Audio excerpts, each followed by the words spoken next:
నా కొడుకు ఒంటికి బంద్ అయిందా, నా కొడుకుకి ఒంటికి బంద్ అయ్యి పెద్ద హాస్పిటల్కి పిలుచుకొని పోయి అని చెప్పిండ్రి. ఫోన్ చేసి మల్లెపూలు వాసన చూపి అనే మల్లెపూలు వాసన చూపించి 5 నిమిషాలకే ఒంటికి పోసే. అప్పుడు మాకు చేతులు కాళ్ళు ఆడలేదు. పిల్లోనికి ఏమైతుందని భయం అయిపోయింది. అమ్మ అప్పుడు మల్లెపూలు వాసన చూపి అన్నట్టుగా మల్లెపూలు వాసన చూపించినట్టుగా వాడు ఒంటికి పోసా.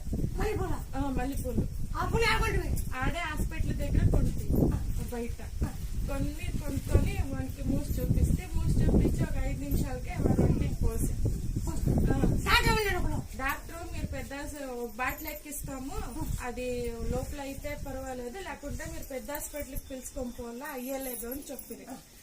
ఏం చేయాలో దిక్కుతోక ఫోన్ చేస్తుంది. మల్లెపూలు వాసన చూపి అన్ని చెప్తానట్లా ఒంటికి పోసాను. పెద్ద హాస్పిటల్కి పిలుచుకొని పోండి, స్కానింగ్ చెప్పియాలని చెప్పింది. అయ్యలేదు అని.